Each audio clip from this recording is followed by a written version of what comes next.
Hey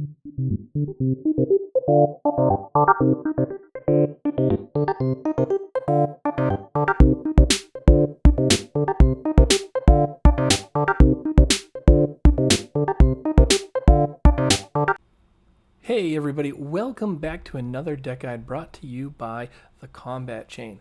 I'm your host Patrick Shaw, and today we are going to be looking at one of the original heroes from Welcome to Wraith in Katsu the Wanderer. Katsu the Wanderer is a deck that I've been piloting for a very long time now and have fine-tuned it over a long period. Today we're going to look at that deck, the card and equipment choices, sideboard, and lines of play that I've used to win games. So sharpen those Kodachis. It's time to get to work. Stick around. All right, everybody, we're back, and in front of us is the hero card for Katsu the Wanderer. Katsu the Wanderer reads, the first time an attack action card you control hits each turn, you may discard a card with cost 0. If you do, search your deck for a card with combo, banish it, face up, then shuffle your deck. You may play it this turn. All right, let's take a look quickly here at the equipment choices with Katsu the Wanderer. These will be the main equipment choices, and we'll look at some of the other pieces of armor Katsu wears when we look at some of the sideboard. Harmonized Kodachi says, once per turn, pay one resource and attack. If you have a card in pitch zone with a cost 0, Harmonized Kodachi gains go again. All right, next up we have the signature piece for Katsu, and again, most ninjas. We're going to look at Mask of Momentum. Mask of Momentum has a once per turn effect. When an attack action card you control is the third or higher chain link in a row to hit, draw a card. It defends for 2 and it has Blade Break. If you defend with Mask Momentum, you'll destroy it when the combat chain. Next up, we have Breaking Scales. Breaking Scales is a ninja equipment for the arm, and it says, as an attack reaction, destroy Breaking Scales. Target attack action card with combo gains +1 attack. It also has Battle Worn, which means it defends for 1. Which means it can defend for 1, get a Battle Worn counter, and stay on the field until you destroy it to activate its ability as an attack reaction. Next, we're going to look at the chest piece. We main the Heartened Crossstrap. The Heartened Crossstrap is a common piece of equipment. It is generic, and it says action, destroy Heartened Crossstrap. The next attack action card you play this turn costs 2 less to play. Go again. The last piece of equipment that we play is the Snapdragon Scalers. The Snapdragon Scalers is a 0 defense generic leg equipment that says, as an attack reaction, destroy Snapdragon Scalers. Target attack action with cost 1 or less gains go again. All right, let's get to the meat and potatoes. Let's talk about the cards in the deck. I'm going to show you these by combo. First up, we have Surging Strike. We run 3 red Surging Strikes and 3 yellow Surging Strikes. The red attack for 5 and the yellow attack for 4. After Surging Strike, we will play Whelming Gust Wave. We play all 9 Whelming Gust Waves that you can play. Whelming Gust Wave gets a +1 attack, gains +1 attack, go again, and if this hits, draw a card when played directly after Surging Strike on the combat chain.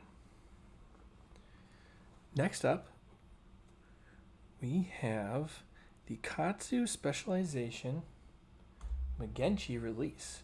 Magenchi Release says, combo, if Whelming Gust Wave was the last attack this combat chain, Magenchi Release gains +1 attack, go again, and if this hits, search your deck for any number of cards named Lord of Wind, reveal them, put them into your hand, and then shuffle your deck. Last but not least is the card that it references getting, the Lord of Wind. Lord of Wind is also a Katsu specialization, and it says, combo. If Megenshi Release was the last attack this combat chain, as an additional cost to play Lord of Wind, you may pay any amount of resource. If you do, shuffle that many target cards named Surging Strike, Whelming Gustwave, and or Megenshi Release from the graveyard and into your deck. Then Lord of Wind gains that much attack. We'll go a little quicker through these because they are not the signature combo of the deck and our win con. So we will explain these cards and what they're used for. The next combo in the deck is the leg tap combo. So we run 3 red leg taps. They are 1 cost, 4 attack, 2 defense with go again. After leg tap is Rising Knee Thrust. But it does have combo of leg tap, which is the last attack this combat. Rising Knee Thrust gains +2 attack and go again. After Rising Knee Thrust, we play Hurricane Technique. We play a singleton Hurricane Technique, and it is a 1 cost, 4 attack, block 3 with combo. And it says, if Rising Knee Thrust was the last attack this combat chain, Hurricane Technique gains +1 attack, go again, and if Hurricane Technique hits, put it into your hand. So we do run 1 more combo line in the deck, and it is the new one from Everfest, and it is the 100 Winds of Eternity combo. We do run red and blue 100 Winds, and we finish the lineup with Winds of Eternity. So 100 Winds is a 0 cost attack that attacks for base 1 or 3 respectively for the blue and red, and blocks for 2. It says, combo, if 100 Winds was the last attack this combat chain, this attack gains +1 for each other card named 100 Winds you control on the combat chain. Go again. Winds of Eternity says, combo, if 100 Winds was the last attack this combat chain, Winds of Eternity gains +2 attack, and when this hits, shuffle all cards named 100 Winds you own on the combat chain into your deck. We do run cards in this deck that aren't combo cards, and now we're going to take a look at those. We do run 2 ninja attacks that are not combo cards and not related to combo cards. We run 2 Torrent of Tempos. All right, next up, we have our generics. We have Snatch. Old school Snatch. Snatch is 0 cost, 4 attack. If it hits, draw a card. Enlightened Strike. Enlightened Strike is a generic majestic attack that attacks for 5. It blocks for 3, which is great, and it costs 0, but as an additional cost, you do have to take a card from your hand and place it at the bottom of your deck. When you do that, you can choose a mode from Enlightened Strike, and the choices are +2 attack, drawing a card, or gaining go again. Last but not least, we have Scar for Scar, which is a 0 cost 4 attack that costs 2, and it says when you play Scar for Scar, if you have less life than your opponent, it gains go again. Rounding out the main 60 cards, here are we're going to do some attack reactions and some instants. First, we run 3 red Razor Reflexes. Razor Reflex does say, choose 1 target sword or dagger weapon gains +3 attack. So obviously Harmonized Kodachi is a dagger, so it's an eligible target. And then its second mode is target attack action card with cost 1 or less gains +3, and if it hits, this attack gains go again. Ancestral Empowerment. Ancestral Empowerment is a 0 cost majestic ninja attack reaction. It says target ninja attack action card gains +1 attack, draw a card. Now you draw a card as part of the resolution of the effect. You don't have to wait for any conditions there. And it's also not restricting the cost of the card. It is only specifying that it needs to be a ninja attack. Last but not least, rounding out the 60, we have even bigger than that. Even bigger than that. Red says that It can only be played after you've dealt damage this turn. Opt 3, then reveal the top card of your deck. If it has attack greater than the amount of damage you've dealt this turn, create a Quicken token and draw a card. Now, some people swear by the yellow, even bigger than that. I swear by the red. My philosophy is that if I can see more cards, I'm getting closer to where I need to be sooner than other people. And opting 3 is a very good way to dig and set up your hand for future turns. So let's take a look at even bigger than that. All right, we talked about the main 60 cards in the deck, and now let's talk sideboard. First up on the equipment side, we have Findel Spring Tunic on the sideboard. Rounding up the equipment sideboard is Nullrune Gloves. Next up are our defensive reactions. We are running 3 red Flick Flacks, 3 red Sink Belows, and a single Unmovable. We also have 2 Art of Wars. Last but not least, we have 3 Command and Conquer. So what are we taking out for these? Hey everybody, Patrick back here at HQ. You'll notice that this video is slightly out of date with its deck configuration. And that's because it was a project that was started in June that was meant to be released long before now. Right now it is the middle of July going into the latter half of that. And so Uprising has obviously come and revealed itself. So we are going to look at the updates to the deck that have taken place. Now, these are still in a rough draft mode. We're going to take a look at the updated Katsu list, see some of the stuff that Uprising brought us. The strategy for the deck does not change. The reason I'm still okay with posting the video, even though the configuration is out of date, is that the core game plan and philosophy of the deck remains unchanged. In fact, if anything, Uprising has simply enhanced Katsu's ability to do what it does best. And we'll go into some of that right here. Stick around.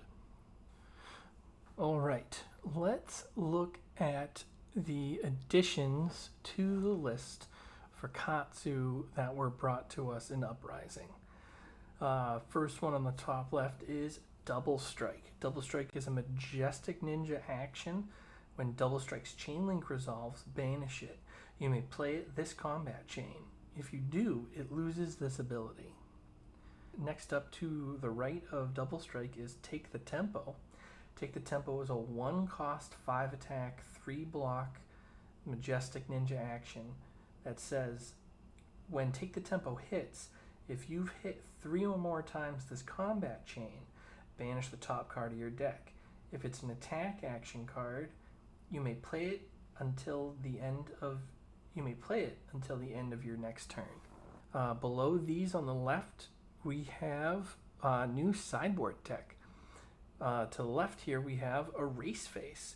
Erase Face is a 2 cost, 6 attack, 2 block majestic generic action attack. It says when Erase Face hits a hero, cards and tokens they own lose all class and talent types until the end of their next turn. And next to that, we have That All You Got? It's a 0 cost generic defense reaction that says while this is defending an attack with 2 or less attack power, when the combat chain closes, draw a card. Down on the bottom, we have new ninja equipment. The Tiger Stripe Shuko is a legendary ninja equipment. This is the 2nd attack action card with 2 or less base attack you play each turn. Has +1 attack, and damage that would be dealt by this can't be prevented. It blocks for 2, and it has Blade Break. And lastly, we have Tide Flippers. Tide Flippers is a common ninja equipment leg piece. It blocks for 0 and says, as an attack reaction, destroy Tide Flippers. Target attack action card with 2 or less base attack gains go again. Arcane Barrier 1. All right, guys, this is the end of a video that has been a long time coming. I hope that you enjoy it. Take something. I hope it helps fuel a desire to play Katsu. Katsu is a fantastic hero, and especially with the additions to Uprising, I believe he's in a very good spot. Those of you on the in the Patreon, thank you guys for your support. I want the next one of these to be as good, if not better, than this. So let me know what you think. Share notes with everybody here. Give me your deck ideas, your advice, and so as patrons, you'll see unabridged. It's edited, but you'll see the full length of this, and it'll be up as you'll be seeing it before the public gets their condensed version as well. So I hope this sees you well, and thanks for coming on this ride with me. As always, don't be afraid to like and subscribe, hit the bell notification over on our channel, The Combat Chain. Of course, you can listen to The Combat Chain podcast wherever you stream your audio podcasts, and you can find The Combat Chain on the Twitter birds at The Combat Chain. You can find myself at Pat Smashgood, and you can find Adam at FomTooleryTCG. And that's going to do it for me here. So until next time, I'm closing the Combat Chain.